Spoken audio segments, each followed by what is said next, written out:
Let's call in NBC political analyst Richard Wolff, also author of Revival, The Struggle for Survival Inside the Obama White House. Good evening, Richard. Good evening, Chris. Okay, so I guess I would say I was not surprised that Mitch McConnell was able to rally his caucus together, sign this letter, and sort of throw down this ultimatum. What do you think the Democrats' next move is?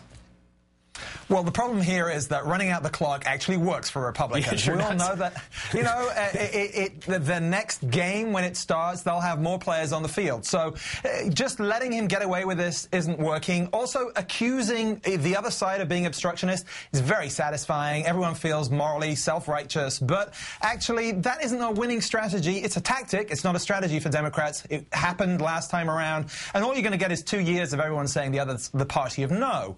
What they have to do is call their bluff. Right. They have to say, let's get taxes off the table, do the deal, however you structure it, maybe take your votes, which aren't going to get through, but take your votes, put it out there, get it done quickly, and move on as quickly as possible, because time is as much of the enemy here as the Republicans. Okay, so let's game this out, because I want to make sure I understand this.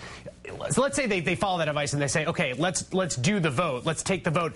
Could Reid essentially just bring a middle-class tax cut bill to the floor tomorrow, this week? Is that in the realm of possibility? Sure he could. Yeah. Of course he could. The question is sequencing here, and let's face it, getting that on the record is not nearly as important as moving to unemployment benefits, because here's the calling the bluff. It's not just about the time issue. It's saying to the other side and to the general public, to independent voters, they say they care about jobs, they say they care about people without jobs, but they're not willing to take the step on unemployment benefits for people without jobs. You know, Democrats have to say at this point, when people are paying attention, not only are we reasonable, but we have our priorities straight. It's the unemployed, it's the people without jobs. And, you know, if the debate gets stuck right there and the clock goes out at that moment, well, at least Democrats stand for something. Yeah. Introducing this other stuff, as important as it is, as important as all of those issues are frankly not as important as the unemployment situation right now.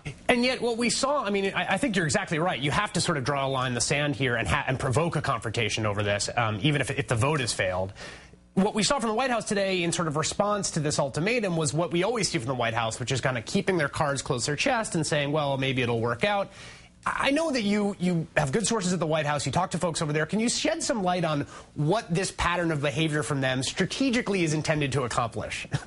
2 words: independent voters. Yeah. That is the big switch that we saw in the last election. Republicans may think this is all about the momentum on the right, Tea Party folks. Democrats may obviously want to say, look, we've got to hold true to our principles. But if you're sitting in the White House looking at 2012, independent voters, they're the ones who've drifted away. They want to see the parties working together. They want to see a reasonable tone.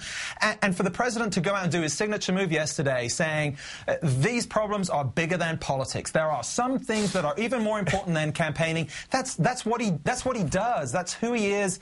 That's what independent voters want to hear. And so, yeah, he can afford to be reasonable. It is actually his only path to re-election. If you look at the numbers, there just aren't enough Democrats or Republicans. You need those folks who are these so-called independents. I note the independent voters also tend to be sort of low information. So the question is whether all this filters out to them. But that's another story. MSNBC political analyst Richard Wolff, thanks for your time tonight. Really appreciate it.